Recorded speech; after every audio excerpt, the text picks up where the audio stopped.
Hey losers, I'm Coral. Welcome back to my channel. I am here with the books that I've acquired in December. There are a couple here. I am doing the Read What You Own challenge, which stipulates that I do not acquire books until I've read, or I do not buy myself books until I've read 100 books that I own. But some of these, listen, I'll tell you where these came from, okay? So anyway, the first one here is Our Share of Night by Mariana Enriquez. She is an Argentinian author. This is translated by Megan McDowell. And let's see, the first 1, 2, 3, 4, 5, 6 books here were Christmas gifts. So, actually I have 7. Where's the other one? I'll grab it. Anyways, so this is a story about a father and son. Their wife/mother has recently died, and they're being followed by the people from this like cult that the mother used to be in, called the Order, and they really want to have possession of the son for some reason. And I don't know why, but like, this book is very chunky. This book came out at the beginning of the year, right? I remember talking about it when I talked about recent releases. And it's a book I'm excited for, obviously. Like, I put this on a wish list for Christmas, right? But I don't really remember if I don't think I've seen people really talking about it. I really just can't think of one person I've seen talk about it. So I'm really interested in this, especially because I don't really know what it's about. It's really thick. It's from an Argentinian author, and I like want to know what's going on with this book.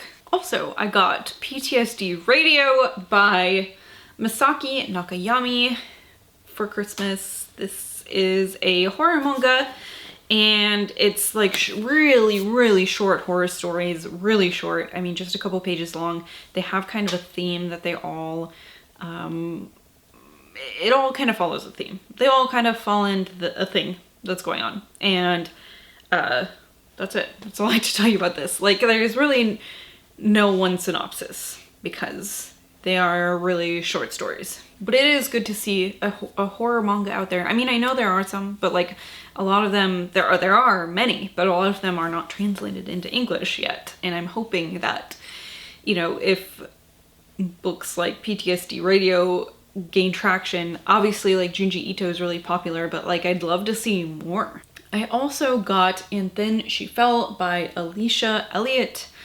This is a story about a young Indigenous woman who has recently become a mother. She has a partner who is white, and she lives in a white suburb. She's also dealing with the recent death of her own mother, and so she's having a rough time, especially being postpartum, right? Like, that's rough for any person who's had a child recently, and it's like extra tough because of these circumstances. She's just like not feeling like she's surrounded by her people. Her mother's gone, and she's dealing with these things that are kind of making her feel like she's going crazy. Hearing things, losing track of time, things like that. And so it's one of those books, and I love that. I love that trope in horror, and I can't wait to read this. I'm so stoked to get my hands on this one. I also received Last to Leave the Room by Caitlin Starling. I read her book, Something Dead. It's the one where she's like cave exploring on a different planet.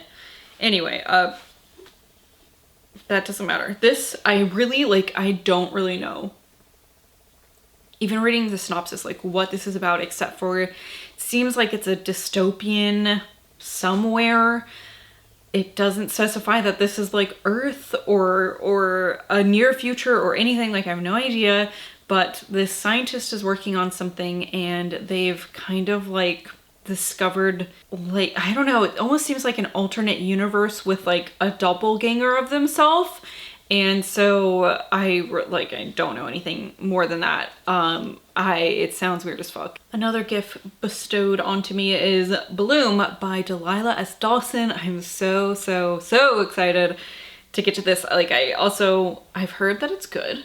Obviously, I asked for it for that reason, but I don't really know anything about it. The synopsis is very vague. All I know is it says, a deliciously dark tale of passion taking an unsavory turn when sweet romance turns deadly. And like, that's it. That's all I have to know. It's a really beautiful book.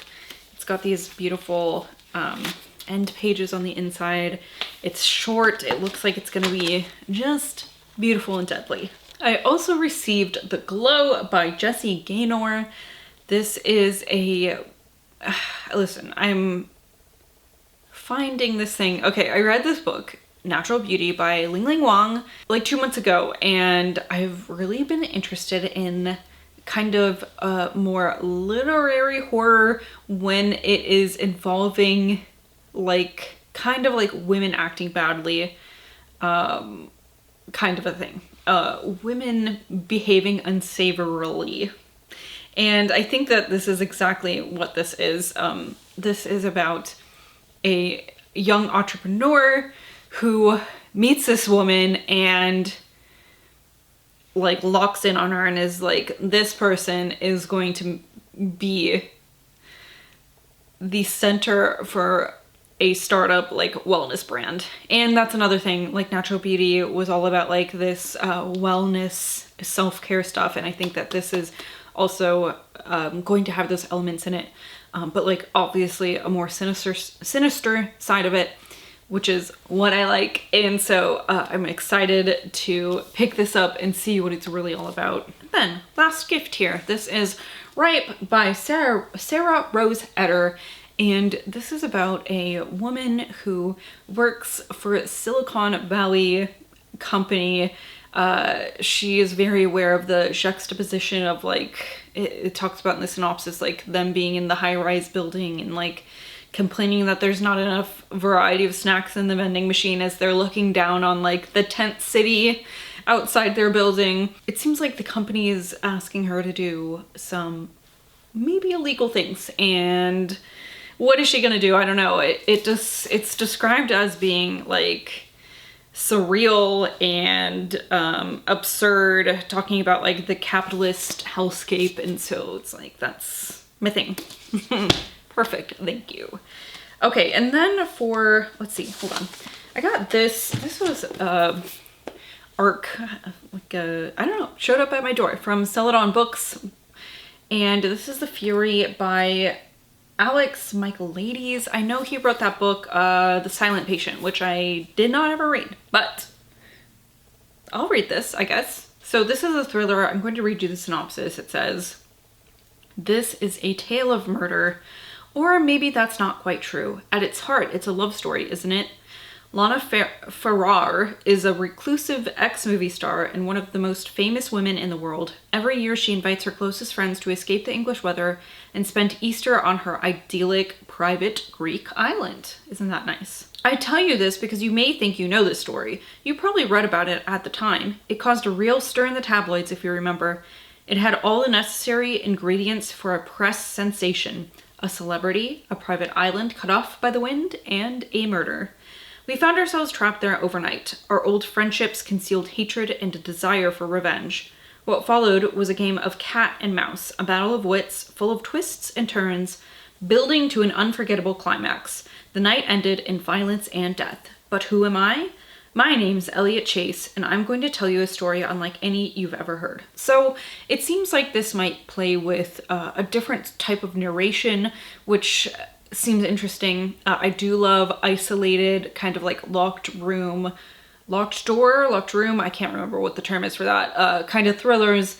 And so here it is. It seems like it's not very long. That's The Fury. This comes out in January. I'm going to read it next month, and I'll tell you guys about it. So then I have my Nightworms subscription stuff. The theme for December was Killer Christmas.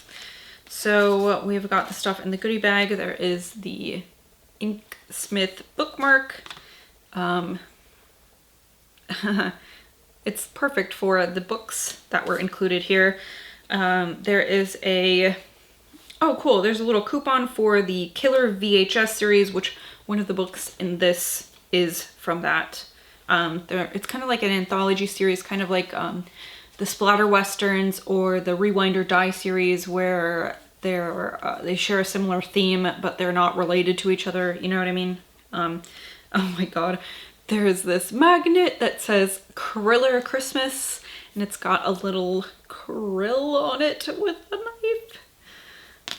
That's fucking adorable. There is a membership card to Shortwave Video, which I think is the publishing house that did the Killer VHS series. There's also this really cute sticker of these cute ghosts setting up a cute little Christmas tree, and a signed bookplate by Brian McCauley, who wrote this book first, Candy Cane Kills. This is the Killer VHS series number 2. Let me read you the synopsis. It says, "'Twas the fright before Christmas, when Austin's parents drag him and his little sister Fiona to a remote cottage for Christmas. He's less than thrilled about the forced bonding exercise. But after learning that their holiday getaway was the site of a horrific crime, this family on the rocks will have to fight for their lives against a legendary killer, because Candy Cane is slashing through the snow with a very long naughty list." Perfect. Oh, what fun it is to die. Beautiful. I love this style of kind of like 80s B-movie come to page, I guess you could call it. So, that sounds like it'll be really fun. I don't really know how I feel about like holiday themed horror, but also I've not really read any very much of it, at least, like besides maybe like some Fear Street books, some like Goosebumps, R.L. Stein style stuff. Then the other book in that package was The Paleontologist by Luke Dumas. This one sounds really cool. Okay, so it says, "Curator of paleontology, Dr. Simon Neely, never expected to return to his Pennsylvania hometown, let alone the Hawthorne Museum of Natural History. He was just a boy when his 6-year-old sister Morgan was abducted from the museum under his watch, and the guilt has haunted Simon ever since. After a recent breakup and the death of the aunt who raised him, Simon feels drawn back to the place where Morgan vanished in search of the bones they never found." I don't know if that means Morgan's bones. Anyway. But from the moment he arrives, things aren't what he expected. The Hawthorne is a crumbling ruin, still closed amid the ongoing pandemic and plummeting towards financial catastrophe. Worse, Simon begins seeing and hearing things he can't explain. Strange animal sounds, bloody footprints no living creature could have left, a prehistoric killer looming in the shadows of the museum. Terrified he's losing his grasp on reality, Simon turns to the handwritten research diaries of his predecessor and uncovers a blood-soaked mystery 150 million years in the making that could be the answer to everything. So, oh my god, this sounds so cool. It's like, I love museums. I fucking love dinosaurs. Natural history museums are like my favorite fucking thing. I love it. So this, I can't wait to read this. I don't know when I'll get to it. Obviously, I'm prioritizing books that I've owned previous to this. So we'll see. I don't know. This might be one I can't put off. We'll see. We'll see. My willpower. We'll see how my willpower is. So, that is the December Nightworms. That is my December haul, my gifts. My hauls going forward obviously will be maybe nothing. Like, it just depends. Like, I'll have my subscriptions. I don't plan on being sent any ARCs, but like obviously this one from Celadon, I did not. It was unsolicited, I should say. I did not ask for the book, but I will read it. So we'll see how that is. In January, that's all I have for you today. Thank you so much for watching, everybody. I hope you had a December. I hope you had a great December. I know the holidays are not great for everybody, so just hang in there. Even if you do like the holidays, it can be a stressful time of the year. I don't even want to show you like what this half of the side of the room you cannot see. It's just like fucking trash. Like, it's terrible. Like our Christmas trees over there, and we have not cleaned up really the wrappings, the shreds of Christmas Day. So I don't know. I don't want to talk about it. Thank you for watching. Take care of yourselves. Let's see. I think that's the rest of like my December videos besides my wrap up. So I'll see you in a wrap up, and then it will be January, and I'll be talking about like my favorites of 2023 and what I'm looking forward to, and the books that are going to be released in the new year that I won't be able to buy for a while, but like I will be looking forward to. And what else? What I'm reading in January, so like keep your eyes out for that. I have so much new shit I'm excited to talk to you about, and that's it. So thank you again for watching. I will see you guys later. Goodbye.